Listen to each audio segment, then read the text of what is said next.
السلام عليكم ورحمة الله تعالى وبركاته. اليوم وصفة جديدة على القناة. تورتة الليمون أو البرتقال أو ما تسمى بكيكة الطبقات، 3 طبقات. ندوزو المكونات. عندي 3 البيضات في كاس الزيت، في كاس السكر سنيدة، في 2 كيسان دقيق مغربلي من طبيعة الحال، قياس كاس العنبة، في كاس ياغورت صغيرة الفاني، في 2 خمارات حمرين بيكنج باودر، في ساشية الفاني، في نكهة البرتقال. البيض عندي صغير، اكتفيت ب3. الا كان البيض كبير ديري 2 فقط. غادي ناخد الخلاط الكهربائي ديالي وغادي نخلط فيه.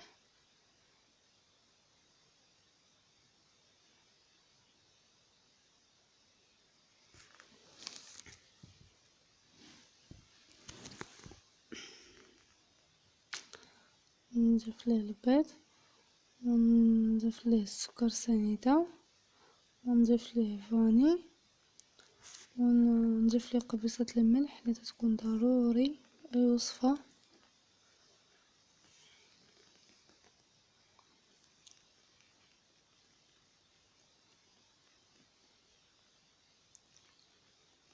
نخلط هاد المكونات.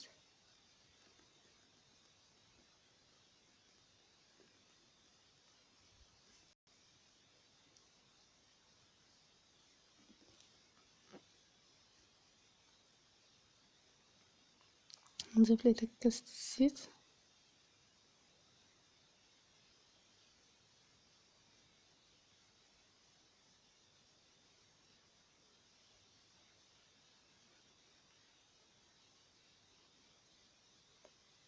ونضيفو ليه داك كاس ياغورت صغير. الا ما توفرش لكم ديروا كاس الحليب صغير، من الاحسن ياغورت يجي حسن.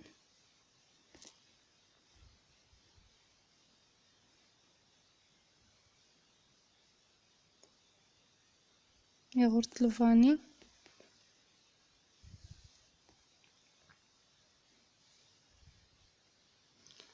بعد ما نخلط هاد المكونات غادي نكبهم في الاناء باش نخلط الدقيق. غادي نضيف ديك نكهة الليمون.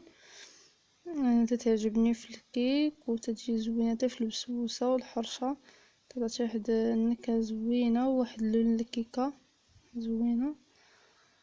بعد ما جينا نخلط هذيك نكهه البرتقال غادي نضيف الدقيق والخمارات.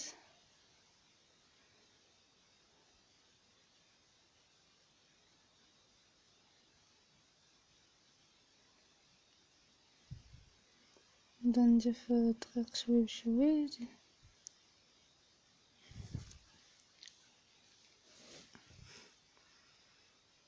انا نزيدها من تحت للفوق، من تحت للفوق وفي نفس الاتجاه.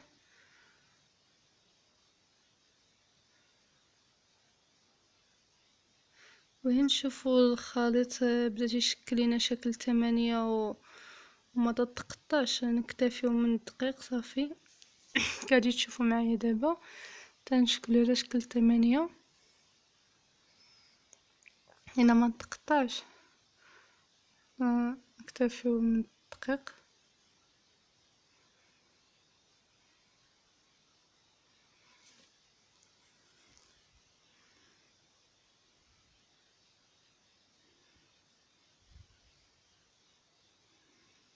هزت ليا 2 كيسان دقيق العنبة بالعبار.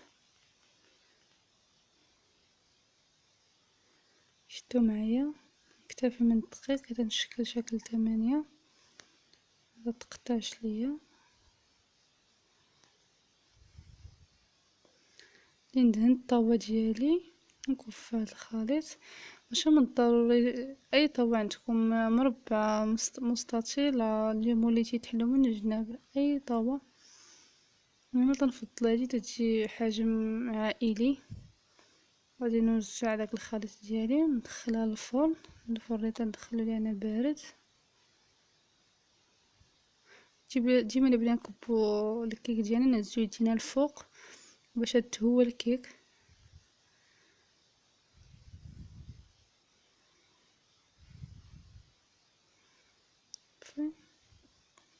هاهي الكيكه ديالي من بعد ما طابت كيشتو تتجي خفيفه ما تنحتاجش نسقيها، تعطيها داك النكهه البرتقال حلوين زوين. دابا نحضر المكون الثاني اللي تتكون من 750 لتر الحليب و4 المعالق كريم باتيسري و3 معالق السكر سنيده.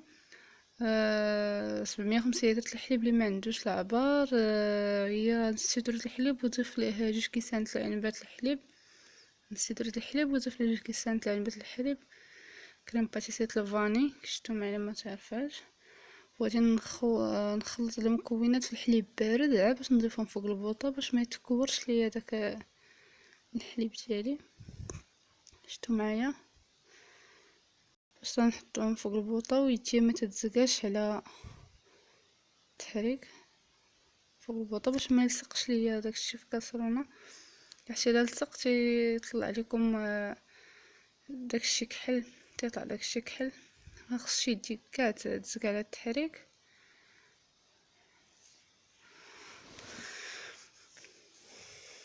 بقى هكا تتعقد ليا هاد الخليط وتنكبو ديريكت فوق الكيك ديالي، ما تنخليهش كاع تيبرد، نكبو هو سخون.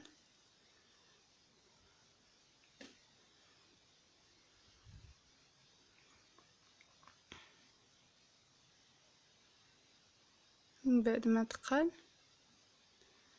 شتو معايا تحسو بيه تقال في يديكم، نطفي البوطه ونكبو ونخليه يدفى باش ندخلو الثلاجه. ما ندخلوش الثلاجه وديك كريم باتيسي سخونه، نخليه يدفى ونوجدو الديسير ديالنا. ونطفر عندي انايا الخوخ والبنان والكيوي. الديسير ديالي من بعد ما قطعته غنستفو، كل يستف الديسير ديالو على ذوقو. انا غادي نستفو على هاد الشكل. نطفر عندي الكيوي والبنان والخوخ تتفاح حتى تيجي فيه زوين. العنب تتقسمي هكا على جوج يجي فيه البرقوق باش ما كان اللوينات تجي زوينه. الا ما عندكش الديسير بلاش اكتفي بطبقه هكا وزيدي الطبقه الثالثه وحكي الشوكولاته هكا تيجي حسن. نبدا كنستف الديسير ديالي ونتلاقاو في الطبقه الثالثه.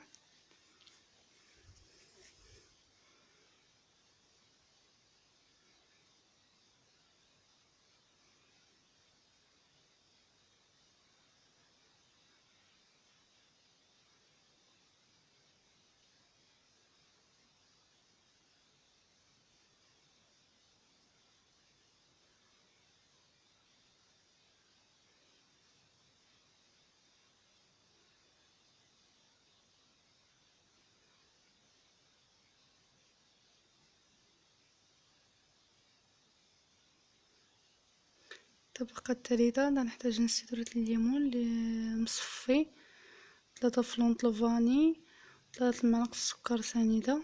ونتوما نخلطهم في الليمون بارد في البرتقال بارد نضيف فوق البوطه حتى يغلى ونخليه حتى يدفى باش ما يخسرش ليا لا طاخت. نخليه حتى يدفى ونبدا نكبي شويه بشويه في شي كاس نخليه حتى يدفى.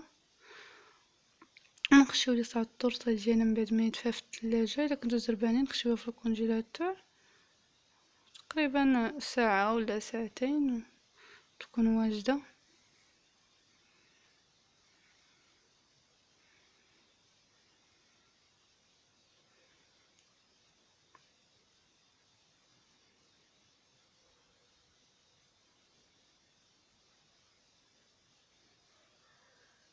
ها هي من بعد ما وجدات كيشتو تجي زوينه وبحجم عائلي. غنقطع لكم واحد المورصو تشوفوا معنا.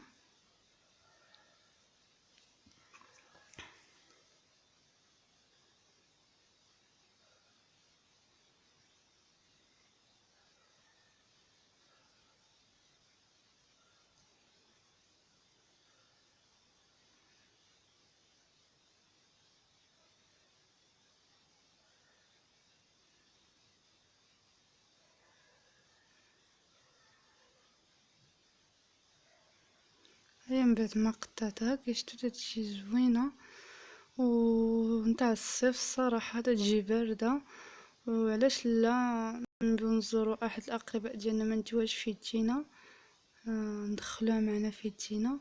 نتمنى تعجبكم هاد الوصفة، وما تنسوش تشجعوني ما تبخلوش عليا بالكومونتيرات ديالكم الزوينين والتشجيعات ديالكم، والى اللقاء مع وصفة جديدة.